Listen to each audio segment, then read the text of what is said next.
My name's Adele Hogan. I'm co-chair of New York and co-chair of some other of the FANG groups. We're so happy people are here today, and I'm going to go ahead and let them introduce themselves and get started. Awesome. I'm Randy Cook there on the bottom left of your screen. Grew up in New Mexico, cattle ranch in Mosquito, New Mexico. Went off back east for school, started my career as an Army infantry officer, have kept that up. I'm actually now an old fat colonel in the Army Reserve. But after getting off of active duty, went to law school, I practiced at doing these kind of trade and investment kind of issues as Covington and Burling as a law firm attorney. Went from there, was a federal prosecutor focused on some of these kind of national security related issues around these things. Was in-house at Sikorsky Aircraft Corporation, helping them navigate a consent agreement when they, were gotten involved in sending some of the wrong technologies to China.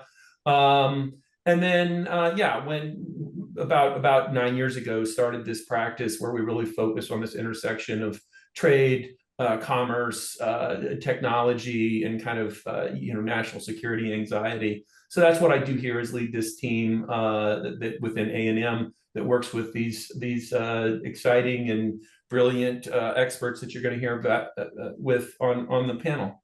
So, Chris, you want to say hi? Sure. Nice to meet everybody. My name is Chris Culp. I'm the I lead our supply chain and procurement practice, serving all of our North American private equity companies. So we're really linked to the deal cycle, both in terms of diligence on buy side and sell side, and then more important during the holding period, looking at cost and performance optimization. So pleasure to meet you, and looking forward to talking. Mike. I think I'm next. Yeah, thank you, Chris. Mike Hall, partner at A&M, and I lead the tariff response team for our U.S.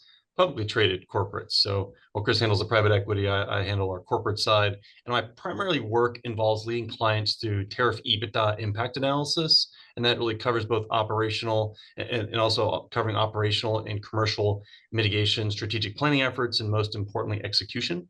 So that's my specialty area outside of living in San Francisco. I lead our Bay Area practice on the corporate side, and glad to be here. Brad, go ahead. Hi, everybody. My name is Brad Humphrey. I'm a senior director in our tax practice, also working on the tariff response team. And I sit in a space that's really sort of in between international tax and transfer pricing. And it's an area that it's called supply chain tax planning or value chain tax planning. And it's really the intersection of tax and transfer pricing and sort of operational changes. So thanks for having me. Excited to be here with you all. Thanks, guys. So here's an overall view of our agenda. We'll lead off with the state of the market. One more slide, please. So yeah, I'm sure you guys probably don't need me to tell you that we live in eventful and changing times around trade and tariffs and related kind of transnational movement of commodities and people and information. Clearly, the Trump administration is focused on kind of resetting relationships around these issues, and is using tariffs in particular as kind of a leading policy item to drive that reset. And so you see, you've seen with the kind of Liberation Day reciprocal tariffs that were implemented under this IEEPA, or International Emergency Economic Powers Act authority, an effort to essentially use tariffs to drive in, relationships that the administration understands to be more kind of, consistent with U.S. interests and reflect their kind of perspective that the United States has has of late been taken advantage of. And so that's, you're seeing that, right? Through the Liberation Day kind of policies. Now, there are, market and supply chain realities that are putting some constraints on kind of the uninhibited, application of those reciprocal tariffs. And so you see this 90-day pause to give more time for the negotiation of kind of deals that will curb some of these reciprocal tariffs. But we don't anticipate, notwithstanding the 90-day pause, we don't anticipate kind of going back to where we were pre April 2nd. There will be at minimum 10% minimum tariffs across the board. And then these trade negotiations are ongoing. You can see there in the middle some of the ones that are kind of announced and likely candidates. I mean, interestingly, we kind of were on a call earlier. We were talking about, for instance, the Arab Gulf states are probably folks who will ultimately kind of end up on the winner side of all of these kind of moves, right? As you think about what the landscape will look like on the other side of tariffs. But that's where we're seeing the movement there on the middle of the page. I think, you know, the word is that the administration is very clear. If you don't get a deal, then you're going to get a snapback to the reciprocal tariffs. And so, you know, as we head back into July 8th, there is, for those that don't kind of have at least the notions of a deal, there is this kind of risk or idea that there will be a return to those kind of Liberation Day level of tariffs, which were quite high. The other thing I'd say is, you know, that was the IEEPA setting. Remember that coming down the pike is these Article 232 and 301 tariffs, which are not focused on country by country, but rather are focused on industry by industry. So the administration launched investigations to around these for lumber, for steel, for aluminum, for chips, for biotech, for semiconductors. That's a 90-day process. On the other side of that, there will be recommendations for these industry by industry application of tariffs to essentially correct for national security and trade kind of non-unfair practices. And that's going to be a new angle that's going to start kicking in soon. And it's going to be one that's not like the IEEPA tariffs are really based upon the administration claiming, or the president claiming, this emergency authority. It's kind of, you know, it's still being challenged in court and so forth. Article 232 and 301 are well-established authorities, and there won't be as much uncertainty around those. They'll be based on investigation and regulatory findings. And so that's going to be an added dimension that comes in soon. Just very briefly on the bottom, right, alongside this kind of tariff and trade stuff is the investment policies and the technology policies that I think it's very important to realize the administration is applying this kind of whole toolbox approach to this reset.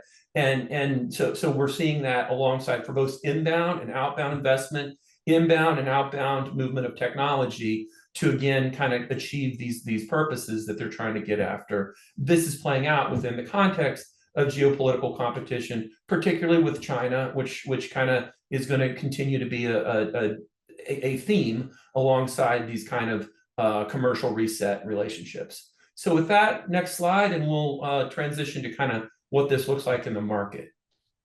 Great. So, you know, big picture, where are we? I think about it in terms of the corporate landscape a little bit. And I know Chris will talk a little bit on the private equity side, but, you know, since April 2nd, I've been helping a lot of my clients get ready for earnings season. You know, over the past almost 40 days, we've had 200 of the S&P report earnings. And as one would expect, tariffs have dominated the investor and analyst Q&A. Most management teams reported some version of, we've sized the impact and we're working on mitigation strategies. Details of those are less specific, but also a lot of wait and see. A lot of, we're going to see what happens when the July 8th rolls around, see what kind of deals get cut. But also, we saw a lot of country of origin transparency being provided, which was honestly really good from an investor perspective, because then folks cannot over or under assume your impact to your company. So those are some of the things that we saw on the corporate side and getting our clients prepared for early in the season. But now that we're post sort of the majority of S&P reporting, there's been some consistency that we've seen across our corporate clients. Chris, curious, so on a PE perspective, what have you been seeing? Yeah, thanks, Mike. I'd offer, so in PE world, I wear two hats, one in terms of facilitating the deal process and one in terms of improving the assets during the whole period. We actually started doing a lot of similar work to Mike around evaluating the impact, looking at mitigations for a lot of our PE clients, particularly those who had strong European ownership. Started doing a lot of that work actually last year. Most of the focus in the last 60 days has really been on the impacts of the deal cycle. I would say, we were commenting before the call that, you know, a tremendous amount of the deal activity has radically slowed down. Anything with a strong international footprint, anything with a strong retail aspect has pretty much, I'd say 80% of those deals are either on pause or on hold. And the reason is pretty straightforward. I'll reference an example we just completed 2 weeks ago. A company we were doing a buy side diligence on, 100 million top line, roughly, well, let's call it maybe 10 million of EBIT. Last year they paid 1.5 million in tariffs. Their tariff exposure as of 2.5 weeks ago was going to be somewhere between the $6 to $10 million range, depending on what scenario they landed on. So you think about the multiples, and basically the value of that company was cut at least in half, if not more. So, sellers are not necessarily willing to take that type of hit. Buyers are really trying, I would say, struggling to figure out how to weave this into their valuation strategies. And it's not just a tier one exposure question. We had a lot of clients come to us, back in February and saying, look, Chris, we think we're fine. We don't buy from China. And then, 60 days later, they're getting anywhere from, 6 to 20% price increases from their from their suppliers who all do have China exposure. So we're being asked to evaluate both tier one and tier two exposure in the deal process. We're asked to Mike's point, that, it's a three-legged stool you're trying to solve here. How much of this cost increase will my suppliers take? How much will I take internally? And how much of that can I negotiate with my customers or their customers to kind of pass on? So there's a lot of evaluation about those scenarios, which is particularly complex in the retail space. And then lastly, I would say we're seeing that this is creating a pretty significant pivot in the competitive landscape. So if I'm I own a company that's at the top of their game, they own most of the market share, but they're heavily importing from China. Suddenly, with this situation, they're having to go to their customers and pass along anywhere from a 5 to a 25% price increase. If your largest competitor has domestic manufacturing capability, and now those competitors are going around to your customers saying, if you give me the market share, I'll lower my price by 5%. So we're seeing a lot of, I call it unexpected pivots in the competitive landscape that are really, I think, shaking up a lot of private equity companies who are considering either buying or selling right now.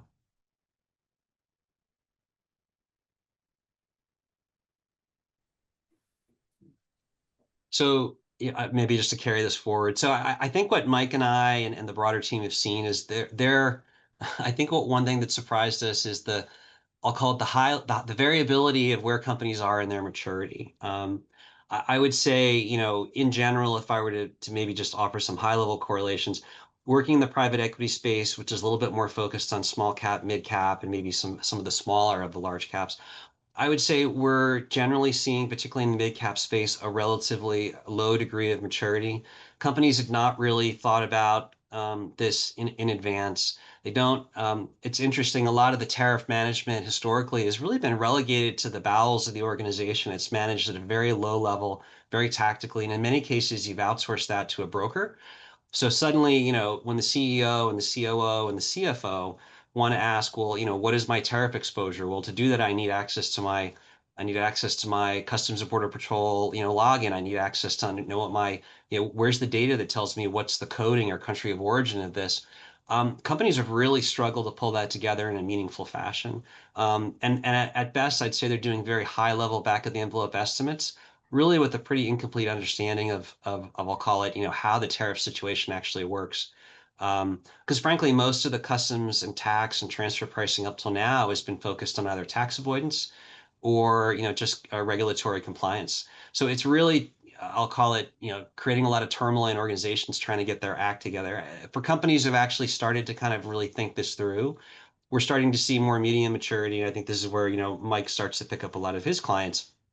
They have a basic understanding of the data. They have a basic understanding. They're talking to their suppliers.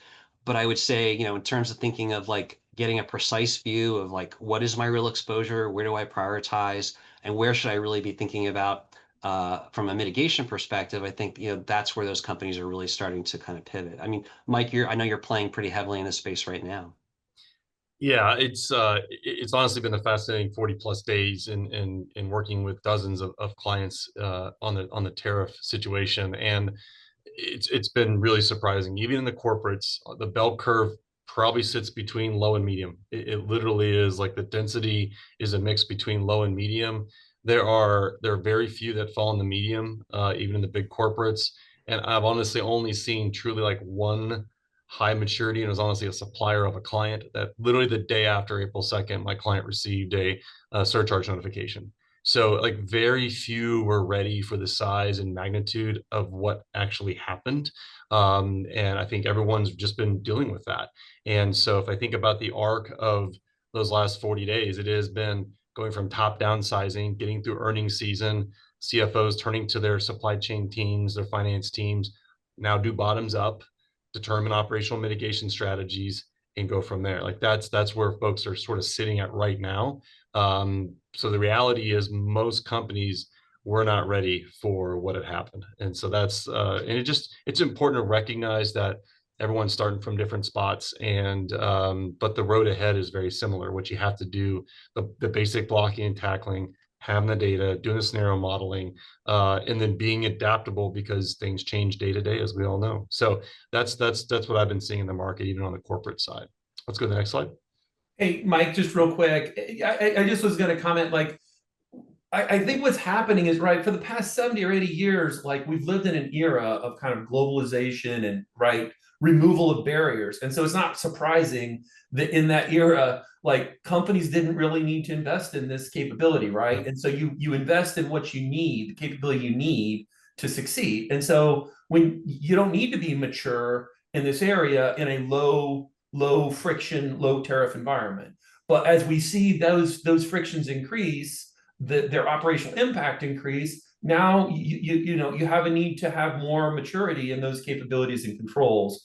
And so every company's kind of got to figure out how much friction, how much impact it has for them. But as you do that assessment, that then indicates where you need to be on the maturity scale, right? To have the appropriate capability or capacity to address the impact that it's going to have for you. I was just going to comment, though, that Randy, you could swap tariff for COVID, and we were saying the same thing 3 years ago. Exactly. And we haven't quite learned. We've gotten a little better, but not much. Yeah. Let's talk about some brass tacks now. So the next section, we're really going to get into client examples and talk some war stories over the last 40 plus days. And so, again, as I'm an EBITDA focused partner, that's my area on the corporate side. And since April 2nd, I've been leading multiple publicly traded companies through the following steps, which is, taking really what was the tops down impact sizing that most companies did initially, to then doing the bottoms up, at the SKU by customer, right? What SKU, what customer is being impacted by all this, and how do we size that, identifying sizing and time phasing the operational mitigation moves, and then sizing and executing the commercial strategy changes. And that means taking price, and doing the pass-through analysis and how do we go about doing that. That's really the meat of my world right now, which is most of my clients have finished doing the bottoms up and doing the operational planning, and now we're figuring out, okay, who's going to get a tariff surcharge, what does that look like, what are the legalities around that, et cetera. That's where most folks that are moving to that medium to high maturity are at. But that's my world. So let me walk through some of these steps here on the slide here. And so when it comes to sizing the impact, we run multiple scenarios with clients, right? So this is think about the pre-April 2nd as a baseline. There's the current state as of, May 20th, and things change as of last week, and being able to be flexible with that modeling.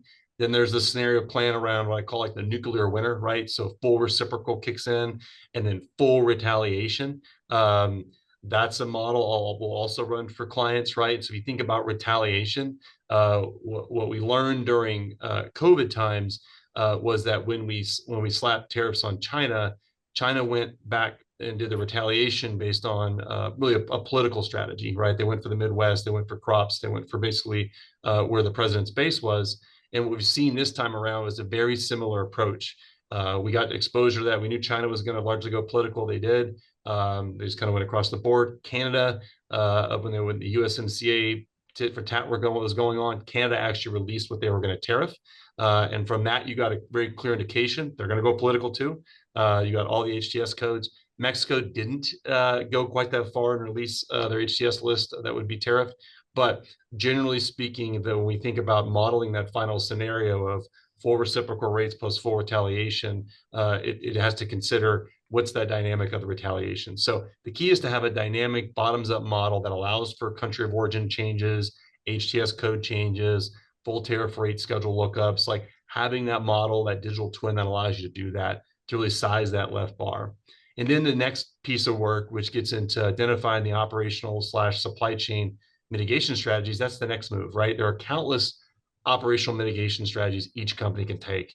We've had webinars, or we've covered this before. We produce a checklist, and you can go online and find a bazillion checklists and articles on what are those moves that are out there. We've got ours out there too. We'll send that around after this call. And my colleagues, Chris will cover, and Brad will cover some specifics from their clients. But key learnings are that there's no idea is a bad idea. Right? Look everywhere, vet everything, size mitigation strategies that not only make sense when the higher tariff levels are imposed, because that gives you like an insurance policy if things snap back or go higher at a whim, but also make sure that you account for the cost for everything. That includes your OPEX and your CAPEX. And then, of course, don't forget your tax implications of all this. So when you think about the operational strategies, these are the short, medium, long-term run rate analysis you have to do. That's really that left-hand waterfall view of the world. And then once you do that, then you have to figure out what the time phasing of all these initiatives look like. As we all know on this call, you can't snap your finger and have manufacturing move from China to the US. You can't just source another partner in a month. Like that takes 4 to 6 to 8 to 12 months, depending upon what you're sourcing. There are some things that are short term. There's HTS code scrubbing. There's some unbundling activities you can do. There are some things, even those still take a little bit of time, but you need to be realistic when you time phase these. I've got one client that we are looking at moving manufacturing. They had just moved from Mexico over to Asia, and we just did this a couple of years ago. So there's a possibility that we still have the capacity to move back. And so we're running the math on that. It's going to take 3 years to do the move. And so we're being realistic around when those benefits kick in. So being realistic on your time phasing, because that then kicks into the next step, which is identify how you're going to remedy the tariff impact in the meantime. And really, this is where most of my clients are right now. Like I've mentioned, they've done the sizing, they've done the time phasing. There's just a really big decision to make, is how do you close that profit gap while operational mitigation strategies are coming online? And there's really 3 options you have, right? There's absorbing it, eating it, pass the cost on just to recover your gross profit, or pass the cost on to recover your gross margin. And most CFOs, all of you on the phone today, you all will agree with me. You've fought long and hard for your gross margin points, and you want to keep that. So the desire really is to go that route. However, when you do that gross margin math, you start to push the boundaries of what your customers will honestly take. For example, I've got a client that's got 80% gross margin right now. And when you perform the gross margin math, for every $1 of COGS hit is going to be $5 of price you have to pass forward, just in the gross margin math there. So when you decide to pass along the tariff cost to your customers, like, then you start thinking about, do you know the following answers? Does your customer contracts even allow you to pass along those kinds of charges? Do you understand the legal requirements and jurisdictional requirements regarding passing those along to all the places you sell product in? Do you know the FTC regulations around disclosures? Are your systems set up to add another line to a customer invoice? How do you reconcile the tariff pass-through as the rates change and customers want rebates? Do you have accounting and finance resources to manage all this? Have you adjusted your sales team commission? These are all the questions that you wrestle with when you start to put these things in place that we're helping clients think through, put in processes, and adjust strategies too. But this is the complexity of this. But every day that you wait and don't solve a mitigation problem, for all those who took calculus in college, the integral of that curve is your balance sheet hit, right? That every day you move along, you're losing money. And so it's important as companies move to the commercial mitigation strategy, which is the short-term one, you got to move fast, or you're just eating it every day. So that's more the look on the client. Externally, just, don't forget the external factors. We listed those at the bottom. The one I'd focus on right now, Chris will touch on a little bit more, supplier liquidity risk. And basically make sure you pay attention. Pay attention to the not only what's coming out of the White House on what's happening, what the deals that are being announced, how it's going to impact your company, but also what's going on in the countries that you have country of origin products from. Because we've all heard that basically if folks aren't negotiating a deal with the White House by July 8th, they're going to snap back to reciprocal. So it's really important you to pay attention to if you've got products coming from a country of origin who's not on that list of the whispers in the hallways. then you got to start planning for those moves. Keep in touch with the folks in your countries where you are doing manufacturing. It's really critical to also focus externally. So I think, Brad, you're going to cover the next slide here. And thanks, Mike. What I'd like to do on this slide is dive into some of the strategies that we're working on with our clients as they've had a chance to digest some of the impacts that the tariff landscape is having on their business. And like Mike mentioned, a common theme is that while companies are working through the longer term operational strategies, they're still eager to implement less disruptive mitigation strategies that can be implemented in the nearer term. So as most people probably know, tariffs are driven by three main factors: classification, so what kind of goods are you importing, the dutiable value, and the country of origin, so the place that that good is coming from. These are the three main buckets that most of our mitigation strategies fall into. However, there's one that I'm going to mention that isn't on this slide, and I'll get to it at the end, and that's around timing and free trade zones. So there are several strategies that a company can utilize to reduce duty cost in each one of these areas. And I don't have time today, unfortunately, to go into all of them, but definitely want to share a few examples. So the first, in classification, and Mike mentioned this briefly, that's where we look to see if there are ways to reclassify goods such that they have a lower duty rate.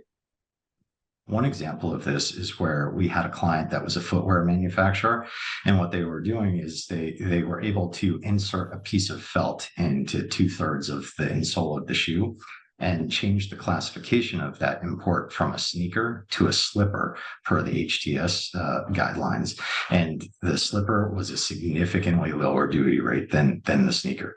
So that's the type of thing that we're talking about when we're looking at classification. The second main category is valuation. That's probably where I'll spend most of the time. And the goal for the valuation strategies is to reduce the declared value of your imports so that the duty rate that we're talking about is applied to a lower number. Now, how can you do this? You can't just go to your supplier and simply ask them to charge you less, unfortunately. You can't, even in a related party context, you can't just charge less because you feel like it. There are transfer pricing and customs rules that mandate that these transactions have to be done at an arm's length basis. And so there are a lot of sort of strict guidelines around that also. But what you can do is apply a couple of different strategies that don't change the overall economic returns that the different parties are getting in a fact pattern, but they do reduce the dutiable value that you're declaring to CBP as products enter the US. Those strategies that we're talking about right now are utilizing first sale for export and unbundling current transactions, and I'll explain those both a little bit more. First sale for export is a program in the US that has been around for quite a while. It allows an importer to use the transaction value from the first sale in a chain of transactions where there is at least one middleman before entering the US. And I'll give you an example. So imagine you have a manufacturing company that sells to a sourcing company for $50, and then that sourcing company sells to a US retailer for $100. What the first sale program allows you to do is it allows the US importer to look back at that first $50 transaction and use that transaction value as the declared value for duty purposes when you bring it into the US. And unbundling is similar, but a little bit different. And that's where we really sort of take one current transaction and we divide that up and create additional non-dutiable transactions that reduce the sales price of the product, but add new transactions for things like exclusive distribution rights or procurement services that might not be dutiable and not tied directly to the manufacturing of the products. And like I said, those strategies aim to do the same thing, and that is look at your current transaction, carve out elements of cost that could potentially be non-dutiable. And what we've done is we put a chart here on the screen that sort of helps illustrate the concept. And if you look at the cost structure of the current state transaction on the left, you'll notice many different elements that make up that cost. You have direct manufacturing costs like materials and labor. And then you also have more indirect costs like SG&A or product design or procurement services. And both of these strategies aim to isolate the direct manufacturing costs and exclude the indirect costs from dutiable value. So you see here where the original transaction was the purchase of a good from a supplier in hypothetical country X for $100. all of that $100 is subject to, again, our hypothetical duty rate of 75%. But if we utilize either first sale or unbundling strategies to carve out some of the costs that aren't part of the direct manufacturing effort, we can reduce the dutiable value by, in this case, this hypothetical case, $25, and reduce the landed cost by 11%. Now, I will say that there are a lot of highly technical rules that need to be considered when you're evaluating the viability of these strategies, and the feasibility of them is obviously highly dependent upon the facts and circumstances that you're dealing with. But it is something that companies can look at in both a related party and third party context. The third bucket that we have here is around country of origin planning. And the comment that I want to make here is that if you are shifting a production supply base, you cannot simply ship goods through a different country to achieve a different duty rate. In order to be considered the country of origin, a certain level of activity has to take place in that country to substantially transform the nature of the goods. Or otherwise, what happens is customs authorities can simply look through that transaction and will say that the initial country is the country of origin. And I will also point out that we're not just working directly with our clients on this, but we have a recent example where we were engaged by a client to work with their supplier, who is a major supplier of theirs based in China, who is trying to help diversify the supply base by moving part of their production to Vietnam. And we worked with them to help ensure that the activities that they were putting in Vietnam were such that they would achieve this substantial transformation that we're talking about. And then just to quickly go back to a point that I alluded to at the beginning, which is around timing.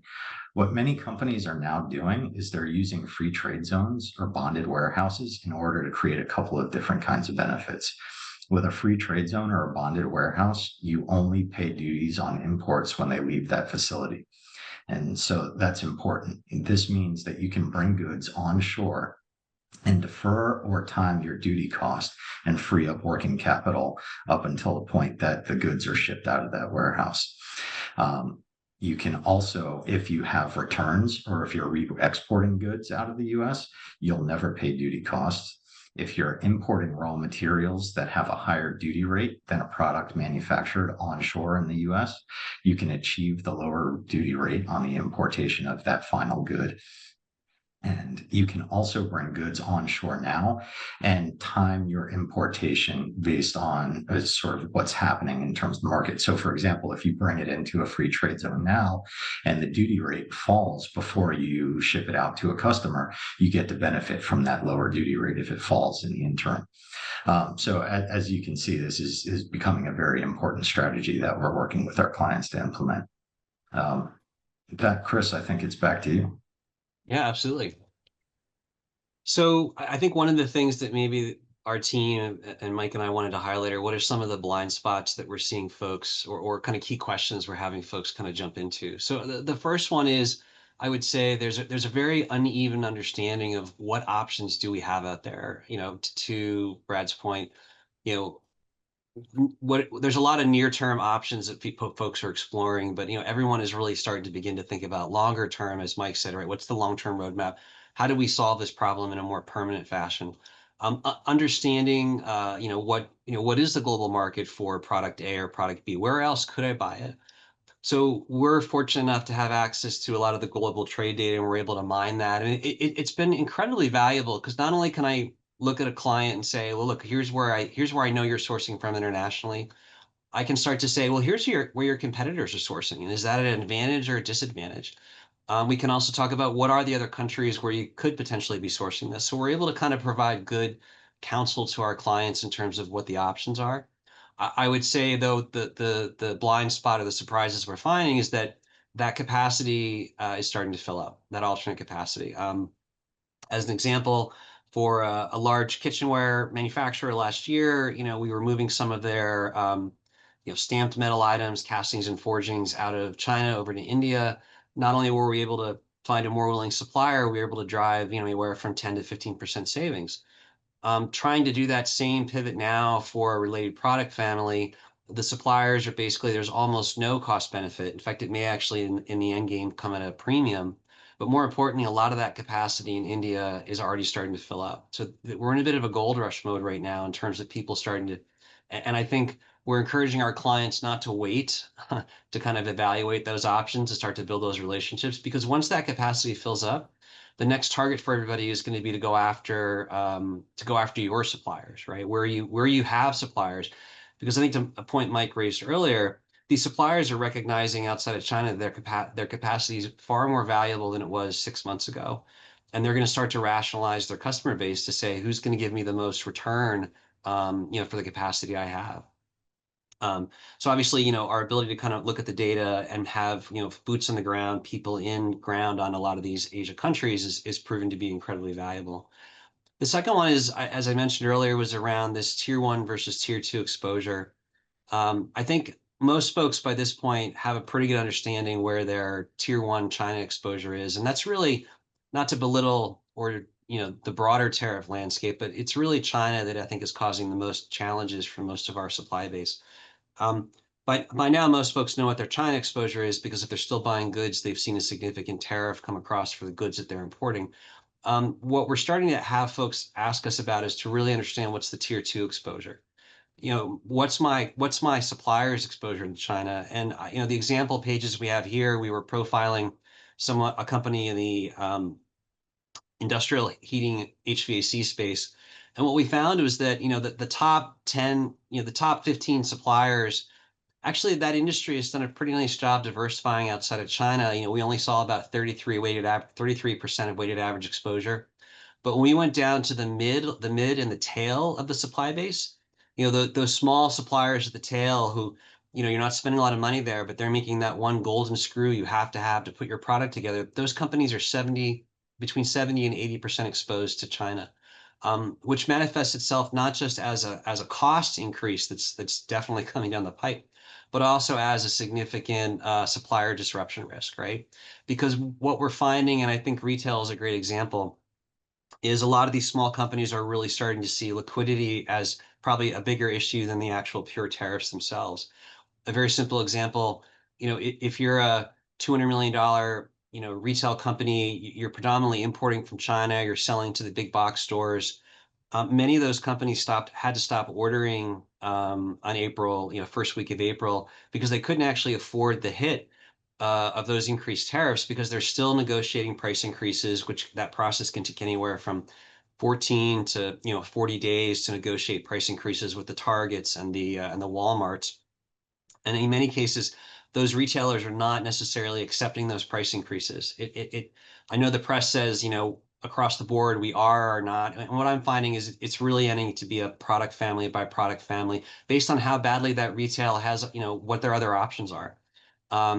So, these companies have stopped ordering. They've got 2 months of inventory.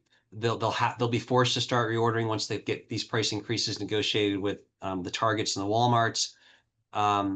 And then they won't get paid on that for another, anywhere from 30 to 60 days. So suddenly, the liquidity, concerns are starting to emerge as potentially a key issue, again, particularly in the small and mid caps.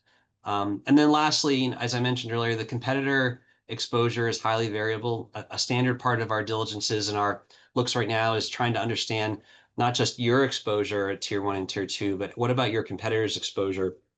Because to Mike's point, the commercial is a key part of this. It's not just a supplier cost. It's not just how much will we absorb internally. But as you're thinking about passing along price increases, if everybody's equally exposed to China, you have a lot more latitude to talk about pricing increases with your customer base than if perhaps you're maybe the only one who has real material China exposure. And if you seriously increase your pricing, you're going to start to see your competitors start to steal share. So, being able to kind of have that competitive lens, and I think to the point we were raising earlier, we're really taking kind of a broad, margin look at this, not just looking at the supply chain costs, not just looking at what we're going to do internally, but trying to factor in the customer side, the supplier side, and what we can do internally to make sure we have a well-rounded perspective on the impact, as well as what the options are going forward. Hey, Chris, Mike, and Brad too. I think this might be a good place to just kind of feather in a question we got, which I think it was good to kind of get all three of your perspectives. But so the question was, given Walmart's historically low markup, around 5%, and their stated commitment to not passing additional tariffs costs onto customers, although I think maybe that's the president's commitment for them. But anyway, how do they absorb a 10 to 15% increase in costs? Does this force deeper supply negotiations, operational efficiencies, or margin compression? And at what point does that strategy become unsustainable? I'm happy to maybe to start. I'll offer maybe 3 points. Point one, our restructuring business was anticipating a relatively slow year before the new administration took office. They are extremely busy right now, and retail is at least on the private equity side, retail is at the center of that. I don't, having a number of customers or our clients who sell into the Walmarts and the Targets, these are not, high margin businesses. These are very lean businesses. The ability to absorb, a 10 or 15 or heaven forbid, 40, 50, 100% cost increase is just not in the economic model.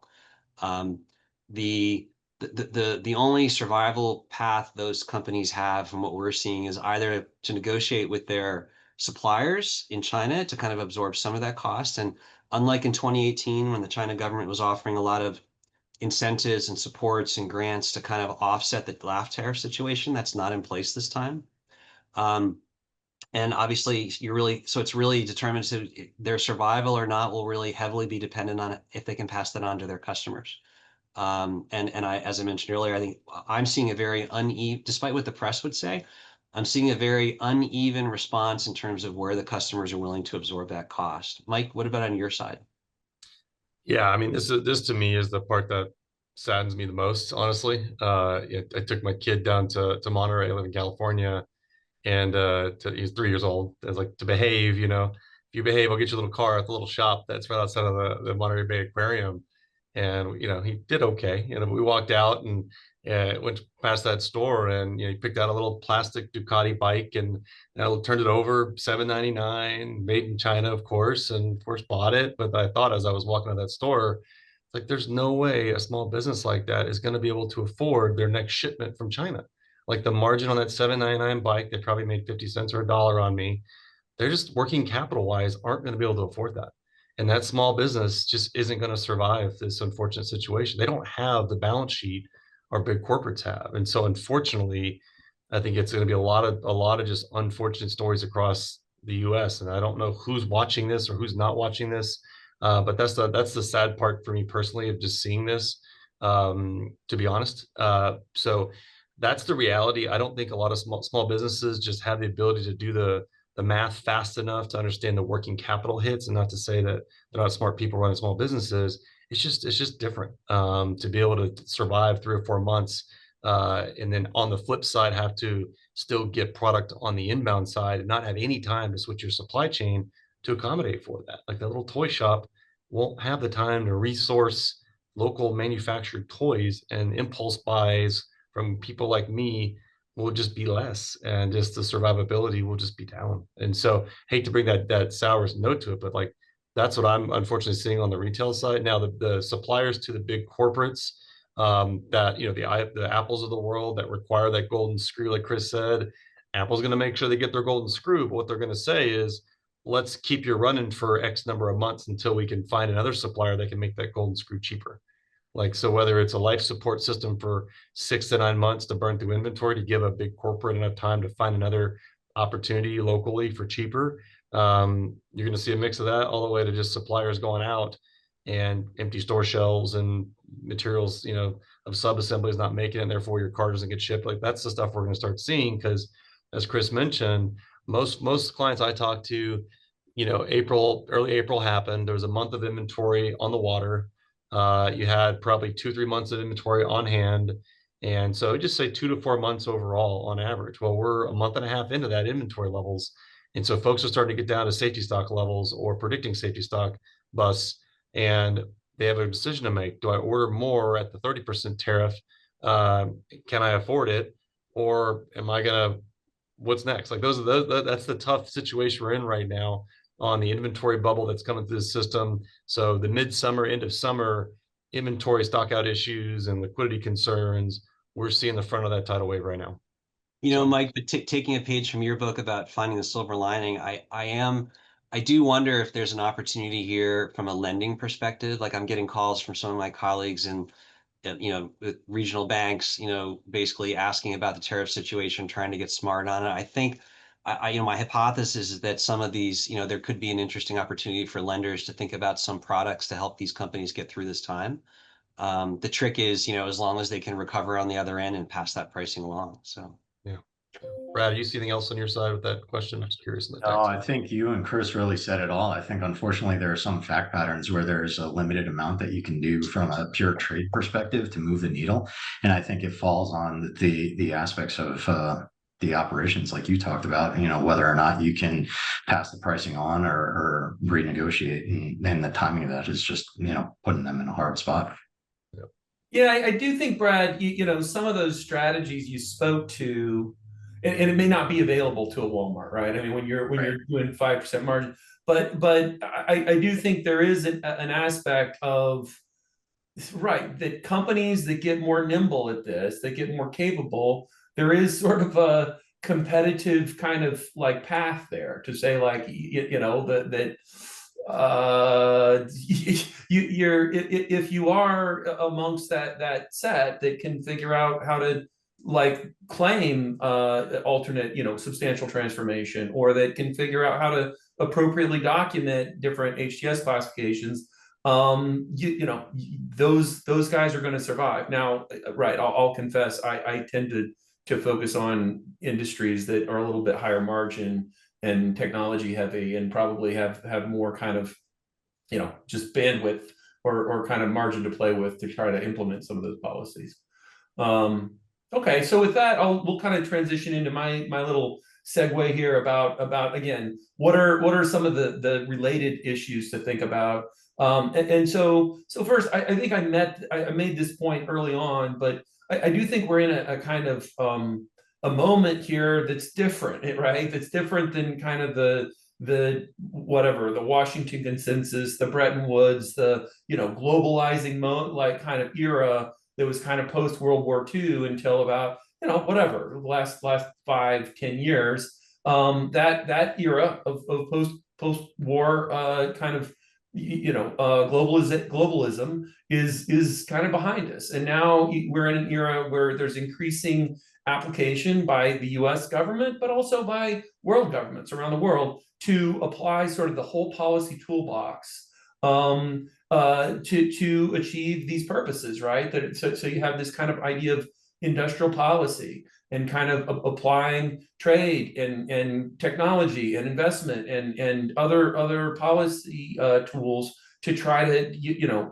better align with what these states and these administrations see as in the interests of their country. So you have the application of these sort of carrot and stick like policies, right? Like, and one of the things you're saying, right, is there's the kind of turning up of all of this pressure that then enables more kind of opportunities to have better sticks, right? Come make a deal with us, give us some sort of reciprocity, etc., and then we'll be in a situation where we all can be advantaged, right?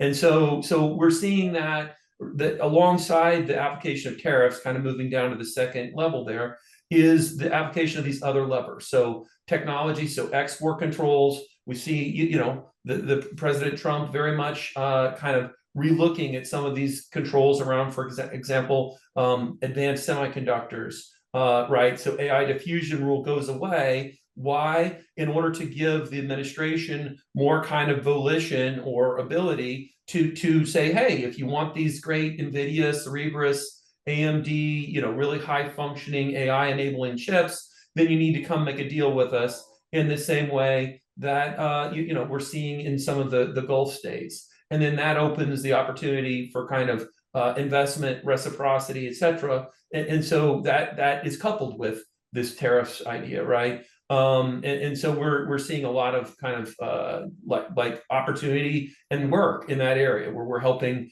kind of companies and investors take advantage of that, put in place the right sets of conditions to secure those things, to again make sure they're not exploited by U.S. geopolitical adversaries, particularly China, but then have a context where you can get some of those big opportunities that are opened up in this kind of this environment. Same thing, investment, inbound and outbound. On the one hand, you see more scrutiny around geopolitically sensitive investment, both in outbound in particular. So any outbound U.S. capital, particularly going towards U.S. Chinese AI or critical technology advancement, is going to be under high scrutiny. On the other side, there's kind of this idea of right fast tracks for trusted investors to do investment that's going to be advantageous to the administration's objectives. Same thing with data. Look, this bulk sensitive data rule, we had a webinar with like 700 people on it last week around the bulk sensitive data rule. I mean, the punchline is it's sort of like GDPR for the United States, the general data protection rules that you see in Europe, but it's not about privacy. It's about national security. And so basically anyone who has bulk sensitive data for US persons or for biotech, it's not much. It's like if it's genomic data, any kind of nomic data, if it's 100 persons or more US persons, you have to make sure that data is not going to, again, geopolitical adversaries. So Chinese or persons controlled by Chinese persons, you've got to make sure that's not happening, or else you're going to be subject to this new pretty draconian set of rules around that. So we're seeing a lot of kind of increased scrutiny there. And then, right, I mean, the idea is, right, they want to have people kind of move that data storage, processing, disposal back, kind of reshoring and resovereigntizing, right? Same thing around supply chain. There's increasing focus on these sensitive, like connected vehicles, autonomous vehicles. Next is going to be data centers, real focus on where that's coming from and its potential exploitability. So we're seeing all of that driving a lot of work in my particular space. Then the other thing I would just say is on this compliance and enforcement risk, right? That all of these application of tools are creating more potential, they're different avenues of compliance and enforcement risk, right? I mean, candidly, there's probably less compliance and enforcement risk around anti-corruption, AML, BSA than might have been the case, 6 months ago. But conversely, if you look at tariffs, right? Like there is enormous risk around false claims act assertions. First, because people are saying, well, hey, is there going to be any enforcement of these? Well, remember, all of these tariffs and that liability creates the requirement to render essentially a tariff to the U.S. government. If you don't do that, and the government claims that you didn't do so willfully, treble damages, and then in the False Claims Act context, there's whistleblower potential, right? So whistleblowers can independently come in here and launch these claims.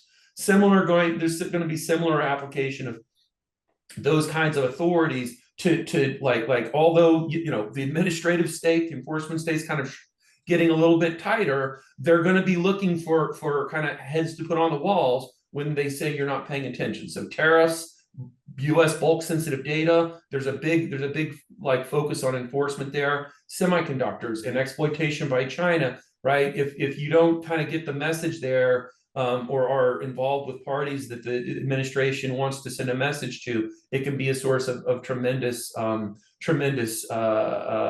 exposure risk, and we anticipate that there will be enforcement in those areas. So, and again, in some of these places, this kind of shifts focus from retail to technology, semiconductors, A&D, the biotech and pharma spaces really are going to need to pay attention to some of these things. All right, slide, please. So I'm going to just this was our attempt to kind of visualize what does this mean for financial professionals, and we've addressed some of this stuff right there on the left. Like, what is this going to impact your kind of world in terms of your business's revenue, the costs and the operating kind of overhead, your liabilities, and then the situation with regard to cash in this reset structure. So, Mike, do you want to kind of fill in some of the blanks there? Yeah, just to reemphasize the immediate term commercial moves. That's your move now, getting to a position where you can effectively determine what you're going to pass on as a surcharge, SKUs you might even rationalize that might not make economic sense given the current tariffs for low margin products. Like your entire commercial strategy is your short-term lever once you've done your math on your operational levers. So that's number one. And then number two, most companies, back to Chris' earlier comment around the trade and tariffs person being in the dungeon back in the windowless office doing the math previously, and now they're in the front office, they're in the C-suite. The supplier risk group, the team that looks at your supplier relationship management, your supplier liquidity risk. Most companies have not gone down the list of all their suppliers and assessed their risks since April 2nd. If you haven't done that, you need to do that. There's a series of questions you can ask to understand the risk. Chris gave some examples of country of origin review. There's lots of ways out there to quickly assess your risk across your supply base. I would say focus on that, because you don't want that phone call at your company. I need $250,000 tomorrow. I can't afford the working capital, otherwise you shut down your main line. So that's a big blind spot. Just don't underestimate that. How about Chris? What about you? No, I think you said it well. I mean, look, it's a matter of understand the impact, understand the levers. The phraseology we use is, look, this may look like a supply chain problem, but if you don't pull all the levers across the whole business, you're missing out on the opportunity to, for lack of a better word, minimize the impact, right? Whether that's commercial, whether that's product development, whether that's engaging with your customers and your suppliers. I mean, many customers and suppliers, especially larger ones, already have mitigation plans in play. And I'm a little stunned sometimes to find out that nobody's talked to their suppliers or their customers to understand, well, what is your mitigation plan? For example, if you're Target, your mitigation plan is to stop offering RFPs to folks who don't have entirely domestic capability, which basically means you could get cut out of the pattern, in the fall. So, there's a lot of opportunity to communicate, as Mike said, to pull every lever. And to make sure that you've got a cross-functional team that includes finance, includes supply chain, includes your sales team, to really make sure you're really integrated and aligned on this. Because I mean, what's been most damaging of this is not the tariffs in themselves; it's the speed at which they came out and the unpredictability. And unfortunately, I think that's going to continue going forward. From a tax perspective, if I'm a VP of tax, what I'm thinking about is how can I help identify, evaluate, and implement some of the mitigation strategies that we talked about earlier that have a lot of close ties to tax and transfer pricing concepts. So that's one. And then two, as the company implements changes to address the tariff impacts, there are going to be a whole host of different transfer pricing and tax related changes and considerations that you need to be thinking about. So you might have potential legal entity changes. You're going to be changing where you earn your profits, which is going to change your income tax footprint. That's going to change your transfer pricing needs. So you're going to have new transactions that need to be benchmarked. You're going to have new transfer pricing documentation requirements possibly. And also transfer pricing needs to be reconciled with dutiable value. So that's something that you need to keep your eye on also. And there are also indirect taxes and withholding taxes that need to be considered. And then finally, if you're talking about moving people or moving facilities, you should be thinking about the potential for credits and incentives as you're doing that. All right, I think we're on our final slide. So we couldn't finish without doing a 30-second commercial for A&M. But this is sort of the service menu, if you will, how we help our clients. We really talked about a number of examples that falls under each one of these 5 tiles. Starting at the top left, this is your impact assessment, identifying the operational commercial moves. The second tile, think of it as helping your supply base manage the liquidity and be able to work with your suppliers to ensure there's a supply. There's obviously liquidity assessment and management around the clients that need that particular area. Think about our restructuring side, financial advisory services, Negotiating with lenders. Yeah, tax optimization. So Brad gave a number of examples there, and then regulatory compliance and investigation services that Randy sort of leads. So these are a number of services. I think everyone's going to get this deck afterwards, so I won't read bullets, but that's big picture. We talked through a number of examples. These all hit on what folks need to be doing right now.